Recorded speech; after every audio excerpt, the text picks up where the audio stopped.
ओलीला टोटोकेला सोनार सैया जी राह चलीला टोटोकेला सोनार सैया जी काहे घुंघुटा उठवल उधार सैया जी नाही ने गवो तू देहल हजार सैया जी।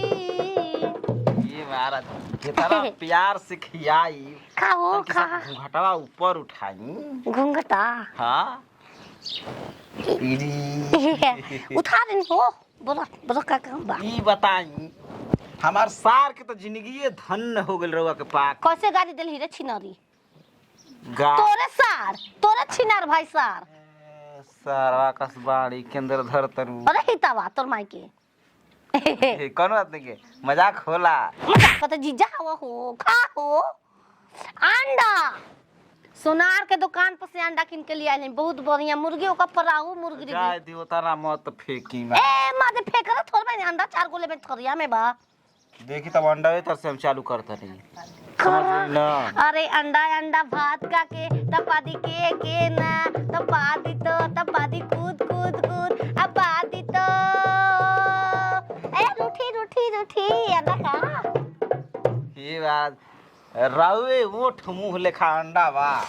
और सरहज के बनाओ खा खा खा हमर सास माई कोहल एकदम खड़े खड़े अंडा कुछ नहीं सुन नो काम बहु कोन मुगरा काम काटे के बना के बा ये उगिल दिल का निक ने के हो छिनार कहीं के तू अंडा बनौले बाड़ू हां ओमा पाख जमल बा कुछ बना के बा हो पाख जमल बा मुगरा छी ना उबलले बाड़ू अरे माई छी ना अरे तोर माई के फटार को लग गरिया के लइका तनी लूर सौर से अरे बोला नथुनी सा के बेटा चुप रहा हमार बाप के नाम नथुनी सा के कह देला हम जानते ही कान की जानत हम हाथे में मत उनका नाम बा मैं में पढ़ाते में मजाक मजाक लिखा होला है कौन मजाक ह क्यों मजे जा हो तम रंग डल बनी तक चुमल में तक गाड़ बन का कल बनी ए सास की चटल बनी खो अंडा है खाई का हो एगो मजाक कर खातिर धर रहे अब बाकी सब सही बा सब सही खा ला तो गिर गइल अब हम का खाई ना हो खा ला हो एगो बिचले जोन बा न जे में हदेल पटाइल बा वो बहुत एकदम ऐसे खोद खोद के बनल सीख से लगा लगा ऐसन मजाक रहुआ सीख से खोद के बनल बा सीख से खोद के देख वैसन बात बाउल को के और कॉल मान ले तनी मान लो काला सोजी ना मन बा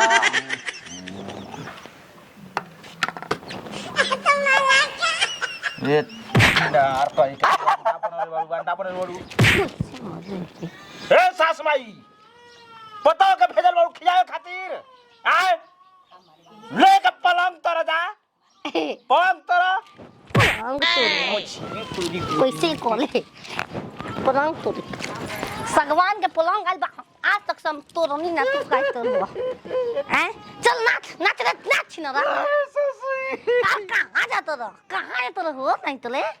अरे शाम है धुआं धुआं ला ला ला ला ला ला ला ला ला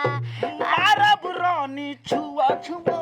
शाम है धुआं धुआं मारे दरवाजा छू का हो गेल हो कैसन ला बराता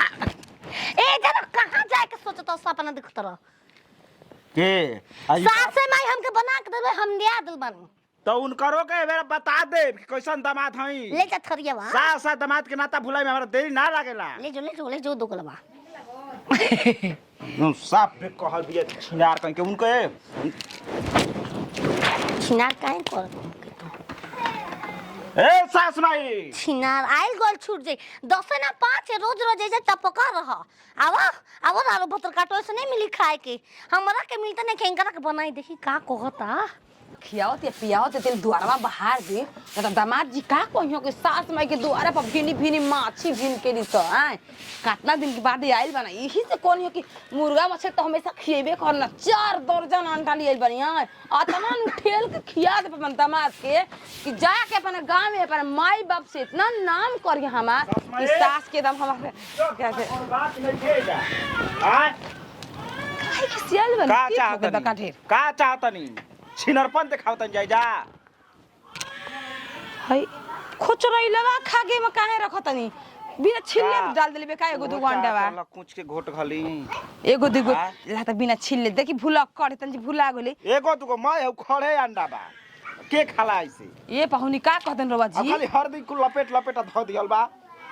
छील लेती तनी मान तनी भुला गेल उबाल देले होई भुला के उसमें डाल देले होई रसवा में हमर बाची रउआ का नथिया उतरवा उतर नहीं खरवा का करत रही जब जानत नहीं कि छिनार बिया ओकरा बनावे के पूरे नहीं था पाहुन देखिए आपके गोड़ पे कितनी छिनार मत हम त का कहे कि पागल है नोच घली देखी मान तने अगर नमक तेज होई नमक कम होई त हमसे बताएं वो बर्दाश्त कर लेती नमक तेज रही कम रही अभी कांचे हम का बर्दाश्त करिए खाई या ना खाई अंडे बा काचे बा देखी अन त खा के देखी कई मुंह में खिया दें कप दे खोचड़ैला होई ना खेछले लेकिन काच थोड़े ना बना इतना पागल थोड़े बिया रवा शिकायत को देनी औते बताई पहले ही बारी हमार ढेर माथा गरम होता समझ गई नी ई नहीं की कह के हमार पतो कवना लूर लक्षण के बिया उबालल बाकी छिला जाई ना देखी तो सिला अंडा ऐसा नहीं होला चपक जाला उबालला के बाद पाहुन उ चपक जाला ठीक मैं रुक दे हम अबे फोड़ के देखत ओह नो वेल हो राम जौन बचल बा तौन लीही आ मुर्गियन लेखा बैठ के सिंग अब हम आदमी हो कि मुर्गी के अंडा से बच्चा पैदा कर का करब ये सुनल चाहता नहीं ये कुछ सुनल चाहता नहीं दामाद से काहे खिसिया के बगल हो घती है उ काहे खिसिया के बगल आयो छिन रही ए ऐसन बोला तड़ू बुझा दा मन त करता लेके उड़ जी गप दे अबे खाला हम ना मांगब अरे छिनरी तोरा के का कहल रहनी है रे रानी खलो अंडा दे दिया बना के हसा ही बनैल बिना उबालल बिना मसाला डाले हल्दी मुर्गा बनेला सो काटेला सो धोआला सो अंडा में का लगल बा इहे ना कह छिनरी इहे सोच के पाहुन आय ऐसा ही दे खा लीजिए खाली अब अकेले छोहन जाके। मसी रोवेली हाड़ी में पूरी सरे लउया तोरा के हाड़ी तो सियारा उहे बार वा झर लेना बुद्धि देखी का बा रउआ बात छिपावत नहीं बतावत नहीं की पागल लागत यार पतो इज्जत हमार इज्जत ले ले बा तू आए हो साड़ी उतार दे ले सब कोई के सामने लेके हमरा के पागल नत कही हो तक चढ़ा कहि हो पागल और त का कहि चढ़ा कहि हाय का कहि भतरी खेल रही है चाचा के रखल की दादा चार हाली कोन हाथ में पकड़ाइल भी हमनी के सास में हाला हम ही छुपाइनी कोनो से नहीं लाई छिपावल बात जब उधइए तो छिपावल कहां से रह गई हैं देखी आवाज के बाद रउआ मुअनी में हम ना आइबे जा ससुरारी में ई और लड़की से भेंट ना करा मोला के बाद आइबो ई ना बेइज्जती हम ए सब पाहुन आदमी कहेला मोला के लड़का बाद तो के नहाइल आ बेटा रमत के खाइला से आदमी तर जाला अरे वो खइबे ना करतन तरफ कहां से अच्छा कि हम तो तर गई हो सुनर बोर पनी अपना पियावा के प्यार में लवर गई हो एक हाय मोला खपर दे थोड़ी पसेवा कर के लेका आए हाय रे हमार दमदार जी प्यारे रंगीला बाली चली हम अब से अपना हाथ हमर नाम हो दाद सासू जी तूने मेरा कदर न जानी सासू जी तूने मेरा कोतर हम कर पाहुनी छिदरी कर से हम बना खेत बेस छोड़नी आई चलता रोक हम खेत आई हां पीछे वाला मरम ढुणकिया भोक हो जाई तो कैसे बनला हम जान का बनी हो